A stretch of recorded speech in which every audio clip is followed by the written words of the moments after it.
Verses 1 to 35.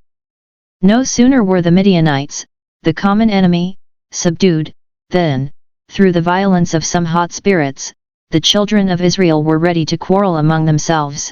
An unhappy spark was struck, which, if Gideon had not with a great deal of wisdom and grace extinguished immediately, might have broken out into a flame of fatal consequence. The Ephraimites, when they brought the heads of Oreb and Zeb to Gideon as general, instead of congratulating him upon his successes and addressing him with thanks for his great services, as they ought to have done, picked a quarrel with him and grew very hot upon it. Their accusation was very peevish and unreasonable. Why didst thou not call us when thou wentest to fight with the Midianites?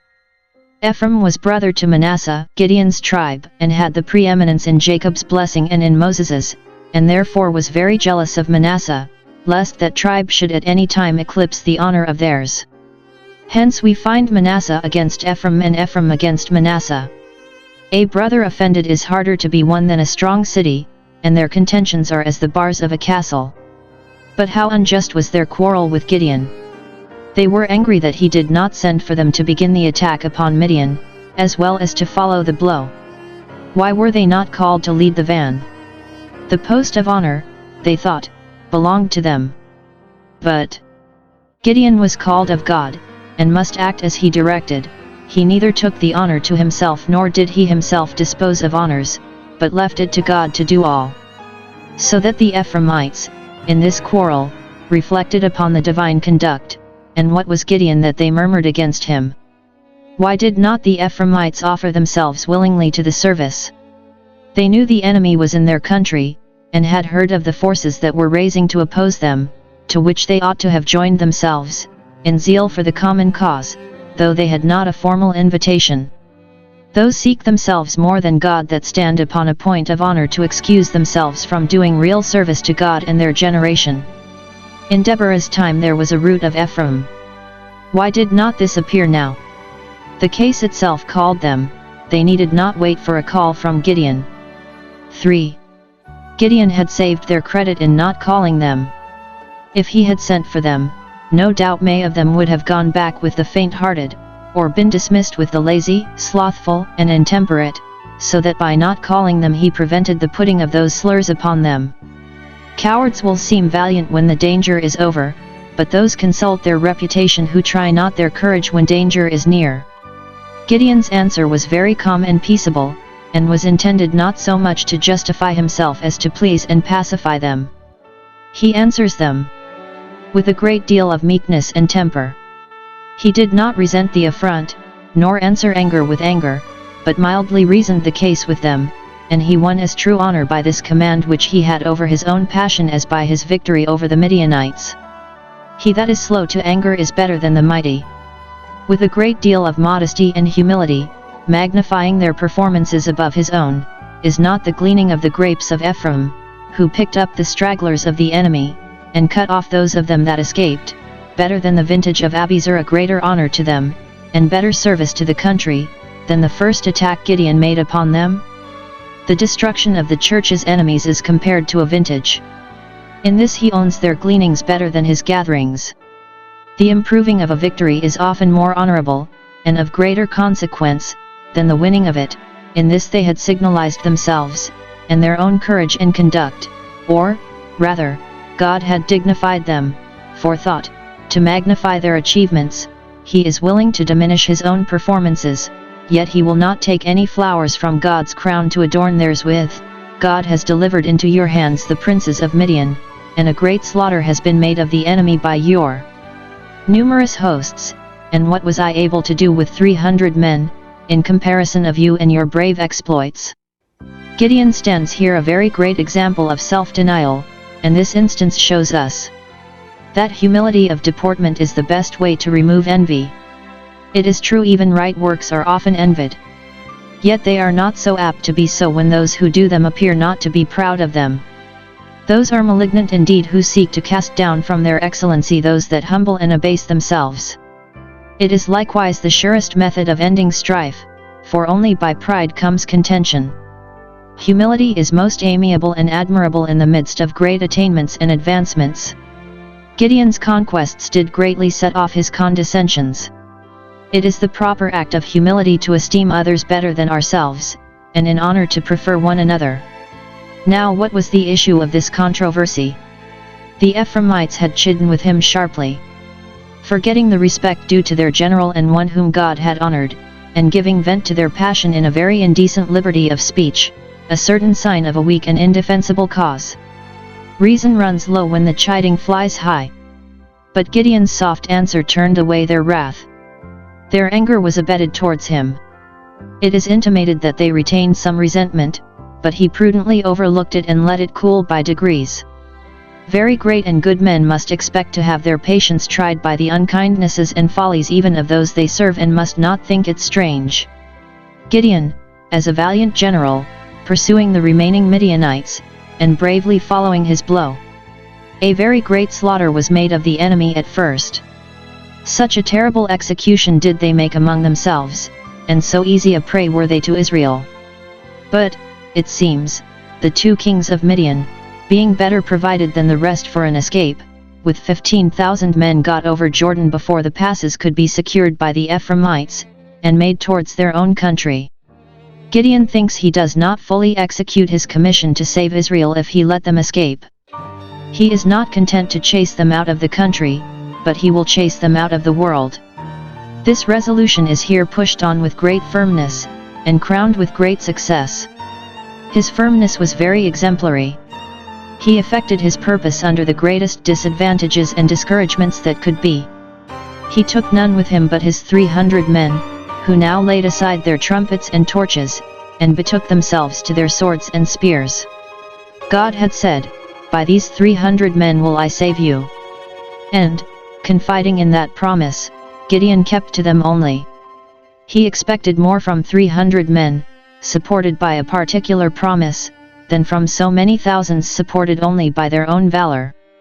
They were faint, and yet pursuing, much fatigued with what they had done, and yet eager to do more against the enemies of their country. Our spiritual warfare must thus be prosecuted with what strength we have, though we have but little. It is many a time the true Christina's case, fainting and yet pursuing. Though he met with discouragement from those of his own people, was jeered for what he was doing, as going about what he could never accomplish, yet he went on with it. If those that should be our helpers in the way of our duty prove hindrances to us, let not this drive us off from it. Those know not how to value God's acceptance that know not how to despise the reproaches and contempts of men. He made a very long march by the way of those that dwelt in tents. Either because he hoped to find them kinder to him than the men of Succos and Peniel, that dwelt in walled towns. Sometimes there is more generosity and charity found in country tents than in city palaces, or because that was a road in which he would be least expected, and therefore that way it would be the greater surprise to them. It is evident he spared no pains to complete his victory. Now he found it an advantage to have his 300 men such as could bear hunger and thirst and toil. It should seem, he set upon the enemy by night, as he had done before, for the host was secure. The security of sinners often proves their ruin, and dangers are most fatal when least feared. His success was very encouraging to resolution and industry in a good cause. He routed the army, and took the 2 kings prisoners. The fear of the wicked shall come upon him. Those that think to run from the sword of the Lord and of Gideon do but run upon it. If he flee from the iron weapon, yet the bow of steel shall strike him through, for evil pursueth sinners. Here is Gideon, as a righteous judge, chastising the insolence of the disaffected Israelites, the men of Succos and the men of Peniel, both in the tribe of Gad, on the other side Jordan. Their crime was great. Gideon, with a handful of feeble folk, was pursuing the common enemy, to complete the deliverance of Israel. His way led him through the city of Succos first and afterwards of Peniel. He expected not that the magistrates should meet him in their formalities, congratulate him upon his victory, present him with the keys of their city, and give him a treat, much less that they should send forces into his assistance, though he was entitled to all this. But he only begs some necessary food for his soldiers that were ready to faint for want, and he does it very humbly and importunately. Give, I pray you, loaves of bread unto the people that follow me.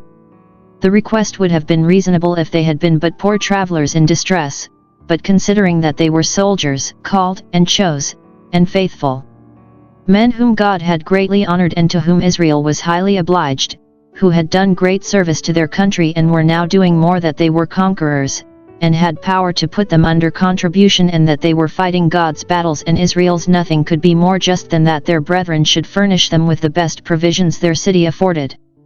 But the princes of Succos neither feared God nor regarded man.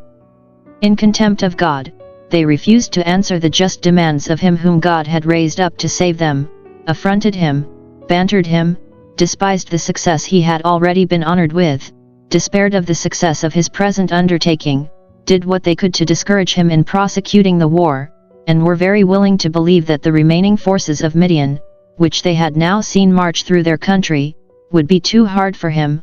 Are the hands of Zebah and Zalmunna now in thy hand? No, nor ever will be, so they conclude, judging by the disproportion of numbers. The bowels of their compassion were shut up against their brethren, they were as destitute of love as they were of faith, would not give morsels of bread, so some read it, to those that were ready to perish. Were these princes? Were these Israelites? Unworthy either title, base, and degenerate men. Surely they were worshippers of Baal, or in the interests of Midian. The men of Peniel gave the same answer to the same request, defying the sword of the Lord and of Gideon. The warning he gave them of the punishment of their crime was very fair. He did not punish it immediately, because he would not lose so much time from the pursuit of the enemy that were flying from him, because he would not seem to do it in a need of passion, and because he would do it more to their shame and confusion when he had completed his undertaking, which they thought impracticable.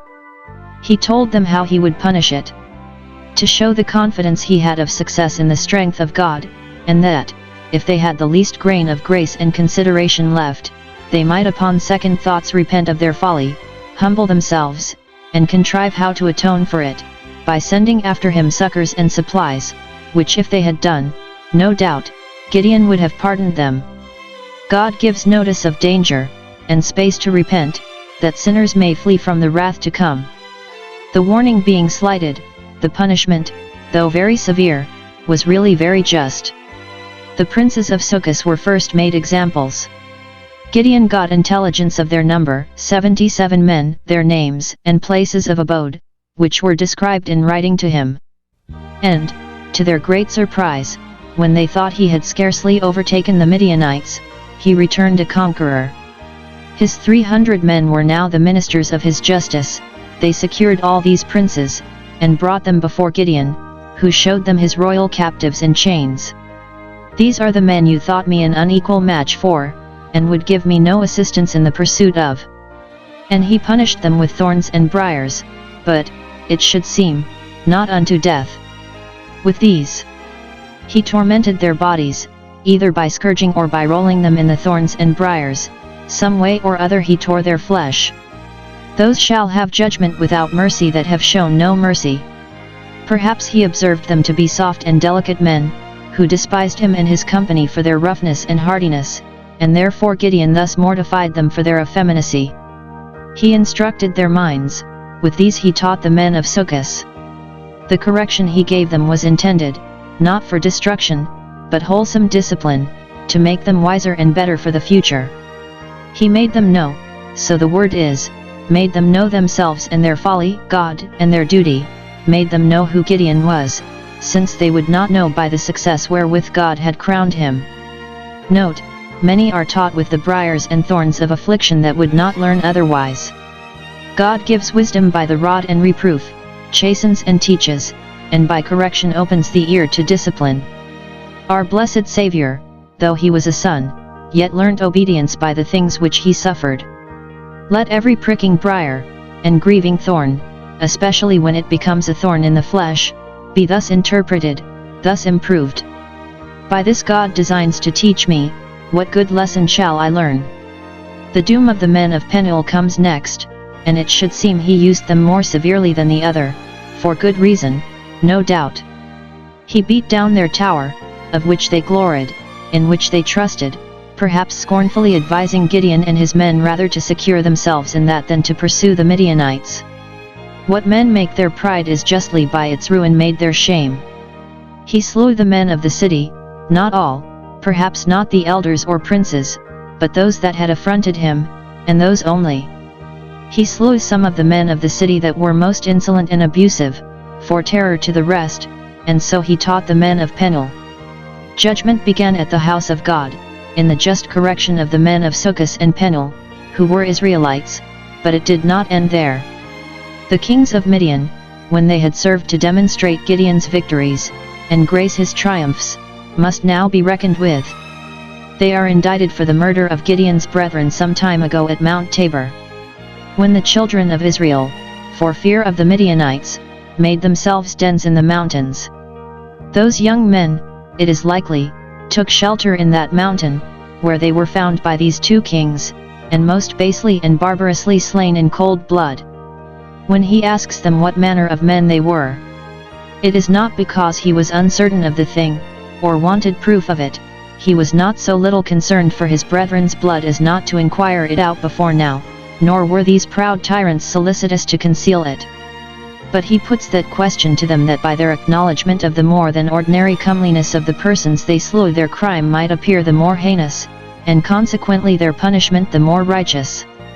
They could not but own that, though they were found in a mean and abject condition, yet they had an unusual greatness and majesty in their countenances, not unlike Gideon himself at this time. They resembled the children of a king, born for something great. Being found guilty of this murder by their own confession, Gideon, though he might have put them to death as Israel's judge for the injuries done to that people in general, as Oreb and Zeb, yet chooses rather to put on the character of an avenger of blood, as next of kin to the persons slain. They were my brethren. Their other crimes might have been forgiven, at least Gideon would not have slain them himself, let them have answered it to the people, but the voice of his brethren's blood cries to him, now it is in the power of his hand to avenge it, and therefore there is no remedy by him must their blood be shed, though they were kings. Little did they think to hear of this so long after, but murder seldom goes unpunished even in this life.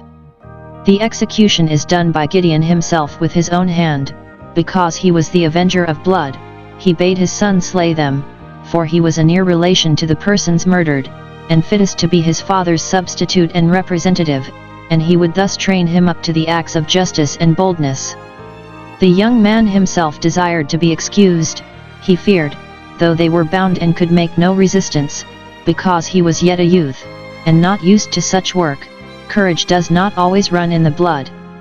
The prisoners themselves desired that Gideon would excuse it, begged that, if they must die, they might die by his own hand, which would be somewhat more honorable to them, and more easy, for by his great strength they would sooner be dispatched and rid out of their pain. As is the man, so is his strength. Either they mean it of themselves, they were men of such strength as called for a better hand than that young man's to overpower quickly, or of Gideon, thou art at thy full strength, he has not yet come to it, therefore be thou the executioner. From those that are grown up to maturity, it is expected that what they do in any service be done with so much the more strength. Gideon dispatched them quickly, and seized the ornaments that were on their camels' necks, ornaments like the moon, so it is in the margin, either badges of their royalty or perhaps of their idolatry, for Ashtaroth was represented by the moon, as Baal by the sun. With there he took all their other ornaments, as appears, where we find that he did not put them to so good a use as one would have wished. The destruction of these two kings, and that of the two princes, ch. 725, is long afterwards pleaded as a precedent in prayer for the ruin of others of the church's enemies. Make their nobles like Oreb and Zeb, and all their princes as Zebah and Zalmunna, let them all be but off in like manner. Gideon's laudable modesty, after his great victory, in refusing the government which the people offered him. It was honest in them to offer it, rule thou over us, for thou hast delivered us. They thought it very reasonable that he who had gone through the toils and perils of their deliverance should enjoy the honor and power of commanding them ever afterwards, and very desirable that he who in this great and critical juncture had had such manifest tokens of God's presence with him should ever afterwards preside in their affairs. Let us apply it to the Lord Jesus. He hath delivered us out of the hands of our enemies, our spiritual enemies, the worst and most dangerous, and therefore it is fit he should rule over us, for how can we be better ruled than by one that appears to have so great an interest in heaven and so great a kindness for this earth? We are delivered that we may serve him without fear.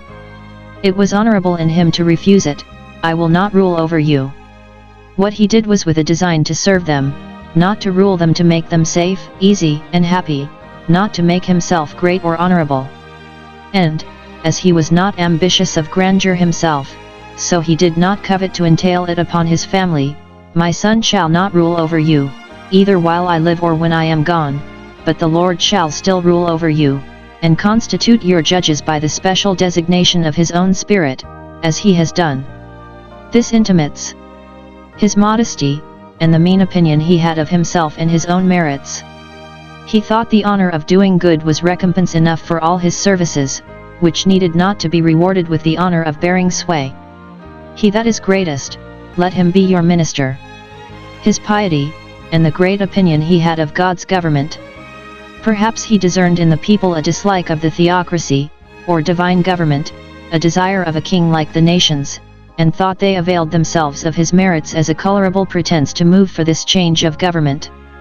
But Gideon would by no means admit it. No good man can be pleased with any honor done to himself which ought to be peculiar to God. Were you baptized in the name of Paul? Gideon's irregular zeal to perpetuate the remembrance of this victory by an ephod made of the choicest of the spoils. He asked the men of Israel to give him the earrings of their prey, for such ornaments they stripped the slain of in abundance. These he demanded, either because they were the finest gold, and therefore fittest for a religious use, or because they had had as earrings some superstitious signification, which he thought too well of. Aaron called for the earrings to make the golden calf of. These Gideon begged. And he had reason enough to think that those who offered him a crown, when he declined it, would not deny him their earrings, when he begged them, nor did they. He himself added the spoil he took from the kings of Midian, which, it should seem, had fallen to his share. The generals had that part of the prey which was most splendid, the prey of divers colors. Of this he made an ephod.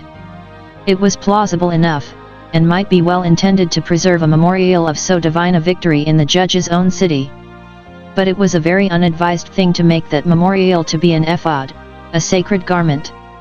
I would gladly put the best construction that can be upon the actions of good men, and such a one we are sure Gideon was. But we have reason to suspect that this ephod had, as usual, a teraphim next to it. And that, having an altar already built by divine appointment, which he erroneously imagined he might still use for sacrifice, he intended this for an oracle, to be consulted in doubtful cases. So the learned Dr. Spencer supposes. Each tribe having now very much its government within itself, they were too apt to covet their religion among themselves. We read very little of Shiloh, and the ark there, in all the story of the judges.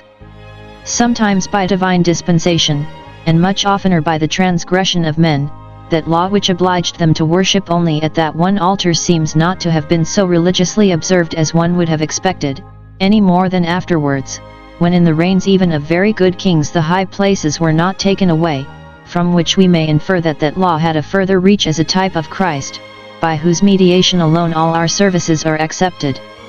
Gideon therefore, through ignorance or inconsideration, sinned in making this ephod, though he had a good intention in it. Shiloh, it is true, was not far off, but it was in Ephraim, and that tribe had lately disobliged him, which made him perhaps not care to go so often among them as his occasions would lead him to consult the oracle, and therefore he would have one nearer home. However, this might be honestly intended, and at first did little hurt, yet in process of time, Israel went a-whoring after it, that is, they deserted God's altar and priesthood, being fond of change, and prone to idolatry, and having some excuse for paying respect to this ephod, because so good a man as Gideon had set it up, and by degrees their respect to it grew more and more superstitious. Note, many are led into false ways by one false step of a good man. The beginning of sin, particularly of idolatry and will worship, is as the letting forth of water, so it has been found in the fatal corruptions of the Church of Rome, therefore leave it off before it be meddled with. It became a snare to Gideon himself, abating his zeal for the house of God in his old age, and much more to his house, who were drawn by it into sin, and it proved the ruin of the family. Gideon's happy agency for the repose of Israel. v. 28. The Midianites that had been so vexatious gave them no more disturbance. Gideon, though he would not assume the honor and power of a king, governed as a judge, and did all the good offices he could for his people, so that the country was in quietness 40 years. Hitherto the times of Israel had been reckoned by 40s. Othniel judged 40 years, Ehud 80 just 2 40s, Barak 40, and now Gideon 40, Providence so ordering it to bring in mind the 40 years of their wandering in the wilderness. 40 years long was I grieved with this generation. We have here the conclusion of the story of Gideon. He lived privately. He was not puffed up with his great honors, did not covet a palace or castle to dwell in, but retired to the house he had lived in before his elevation. Thus that brave Roman who was called from the plough upon a sudden occasion to command the army when the action was over returned to his plough again. His family was multiplied. He had many wives, therein he transgressed the law, by them he had 70 sons.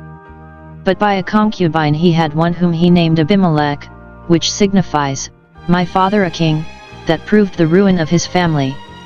He died in honor, in a good old age, when he had lived as long as he was capable of serving God and his country, and who would desire to live any longer.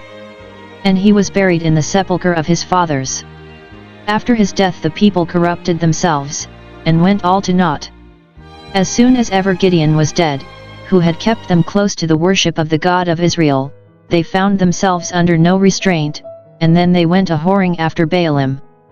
They went a-whoring first after another ephod. For which irregularity Gideon had himself given them too much occasion, and now they went a-whoring after another god. False worships made way for false deities. They now chose a new god. A god of a new name, Baal-berith, a goddess, say some, Berith, some think, was Berytus, the place where the Phoenicians worshipped this idol. The name signifies the Lord of a covenant. Perhaps he was so called because his worshippers joined themselves by covenant to him, in imitation of Israel's covenanting with God, for the devil is God's ape. In this revolt of Israel to idolatry they showed great ingratitude to God. They remembered not the Lord, not only who had delivered them into the hands of their enemies, to punish them for their idolatry, but who had also delivered them out of the hands of their enemies, to invite them back again into his service. Both the judgments and the mercies were forgotten, and the impressions of them lost. Great ingratitude to Gideon. A great deal of goodness he had shown unto Israel, as a father to his country, for which they ought to have been kind to his family when he was gone, for that is one way by which we ought to show ourselves grateful to our friends and benefactors, and may be returning their kindnesses when they are in their graves. But Israel showed not this kindness to Gideon's family, as we shall find in the next chapter.